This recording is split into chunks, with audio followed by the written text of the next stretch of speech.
Hi, welcome today with my friend Kathy Gibson, and we just came up with a great concept for today's show. Actually, when your friends aren't being honest with you. But also, aren't you going to say welcome to our show? No, because I'm going to put that Keeping in the it real. subline this time because it Because uses... usually we say keeping it real with Dennis and Kathy. Yes. Just so you know Well, who we are. okay, so let's be honest about this. Since we're being about being honest Okay. here, is we have a retention issue, meaning that people don't watch our show past 30 seconds. And we had a guest on, a skincare expert, if you remember Terry. Yes. She was on and she won the #1 retention ratio for the entire year. So I figured we, instead of just saying, welcome to Keeping It Real, we would just put it in the subtitle because people read. Yes, absolutely. Yeah. Okay. Okay. So we solved that puzzle on air. We should have probably discussed it beforehand. I know. I should hold my sign up. What happens on air stays on air. And I think my sign's upside down. Is it upside down? Yes, so there we go. There we go. So today we're going to be talking about when your friends aren't being honest with you. Well, being honest with you, I mean, I think you and I are sometimes maybe a little bit brutally honest with each other, but I would rather know the truth than not. I mean, I had this white sweater on earlier, and I said to you, like, does this look all right? And you're like, I don't know. Nah. So it's just that, I'd rather have honesty than somebody saying, oh, it looks great on you, and then I agree. you walk around with a big stain on the front of your sweater or something. So many people will say, oh, you look great, and they move on. And it's superficial. And I think the relationship that we have as two good friends, there's nothing superficial about it. It's very like, okay, so there was a time that... we're like sisters. We're okay, yeah, all right, we'll be honest. We're more like sisters because, there was a time that I came over and you just looked at me and went, well, I said we were going to go get a bite to eat. Yes. I said we're going to go get a bite to eat, and he had like these, I don't know. I live in BYU shorts, he okay? was just like, it was so, like a college dormitory look. She said, do you have anything else? Do you have anything in your car? And I says, absolutely, that's a walking suitcase. So I just think being honest with one another is always good, but also when your friends are asking for advice, just be honest. I mean, you could just, it's better than saying, oh, the person that you're with is a great guy or whatever, or a great girl. I just think sometimes just say, you don't have to take my opinion. This is kind of just how I feel. Take it for whatever it's worth, type of thing. But I do think honesty is the best policy on things. Absolutely.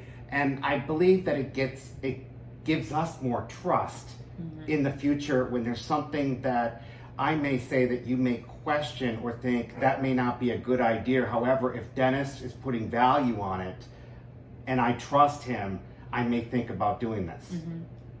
Yeah, well, how I always, like, my judgment call thing is, like, when I talk to my kids about certain things, everything's based on your character.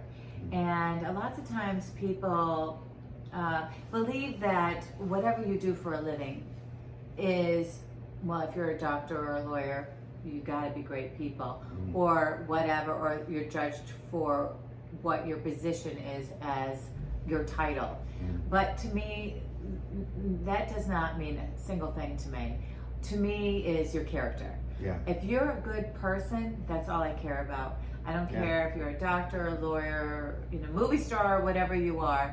I value a person for who they are, and you gain that credit from me anyways of how you treat others. Well, so that brings me to another point. That's one of the things I like about you is you have friends from all aspects of life. You know plumbers, blue collar and white collar, and you think the same of all of them.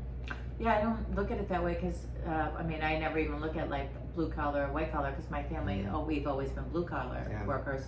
But I just think, I'm wearing the blue collar today, and she's wearing the white collar. I'm wearing the white collar.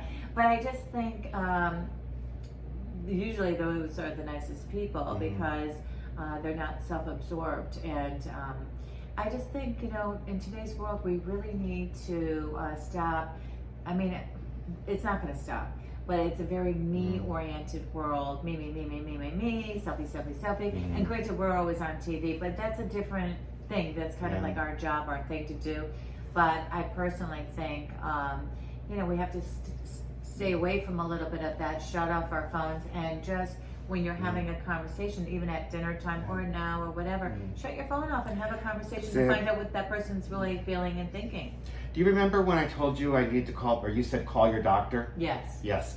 And I ended up telling you that my doctor was an hour and a half away. And you were like, and you said, it's so hard to find a good doctor these days. Well, I've been going to her for 20 years. That's wonderful. And I chose her because she was a woman. And at the time, women had to work a lot harder to be able to prove themselves. And this was my opinion, my personal opinion. It doesn't mean that you have to accept it. But I felt like she had to work so hard to be accepted as a doctor, especially since she studied in Europe and abroad in Italy. It's a man's world. And so she really is great at diagnosing, at saying, I need to order this, this, and this. And if that test doesn't get done correctly, she'll be the first on the phone to say, the lab, you didn't do this right. And she's an advocate for you. Which is wonderful. And she talks and listens to you, and that's a huge thing. Right now, I'm actually looking for a primary doctor because mine retired, and that's really hard. It is. At this point of the time in your life, because when you've had these relationships with these people for so long, even my gynecologist retired, and it's hard to start all over. I don't know what it's like to experience a gynecologist, but I know you don't. I haven't gone. I won't go there. But anyway, I mean, okay. He always goes there, doesn't he? That's Dennis. All right. Well, thank you so much for joining us today. This means a lot. Please share this with your friends. Like, comment, let us know. Yes, we want to hear from you. We do. We really do. We enjoy your comments. We do. We do. We do. And we get a lot of show ideas from you. So keep them coming, because without you, we wouldn't be here. Exactly. Have a great day.